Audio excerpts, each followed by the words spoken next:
요즘 전 세계에서 가장 주목을 받는 인물이 있죠. 바로 연준의 의장입니다.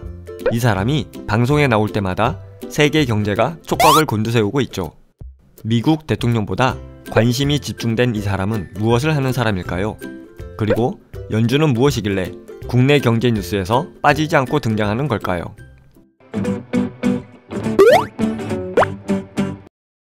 연준은 연방준비제도를 줄여 부르는 말로 미국의 중앙은행 역할을 하는 기관입니다.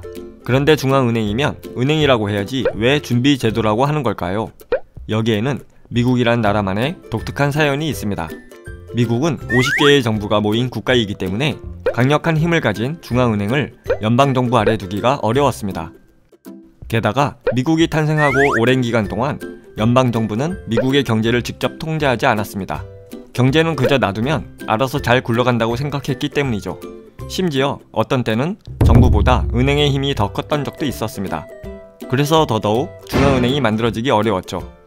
그런데 1907년 대규모 경제공황이 발생하자 여러 은행이 파산했는데요. 그 이유 중 하나가 고객이 은행의 돈을 몽땅 빼가는 뱅크런이 발생했기 때문입니다. 이런 일들을 겪은 뒤 미국은 비상시 지급이 가능한 준비금을 가지고 있는 중앙 시스템의 필요성을 깨달았습니다. 그래서 1913년 연방준비법을 만들어 민간은행과 연방준비제도이사회로 구성된 연방준비제도를 창설하게 되었습니다.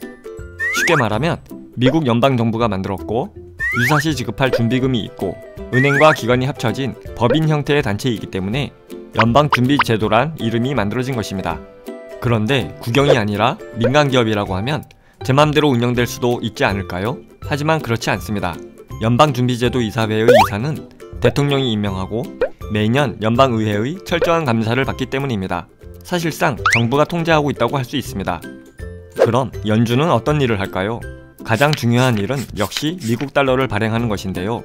달러는 국제거래의 기본이 되는 화폐이기 때문에 달러를 발행하는 권리는 대단히 큰 힘이라고 할 수 있죠. 또한 연준은 미국의 기준금리를 결정하는데요. 미국이 금리를 올리면 전 세계가 이에 맞춰 금리를 조정하기 때문에 주식시장과 환율시장에 막대한 영향을 끼칩니다. 그래서 이런 강력한 힘을 가진 연준 의장을 세계경제 대통령이라고 부르는 것이죠. 연준의 의장은 이사회의 이사 중 한 명이 선정되는데요. 역시 미국 대통령이 임명합니다. 연준 의장의 임기는 4년인데요. 연임이 가능합니다.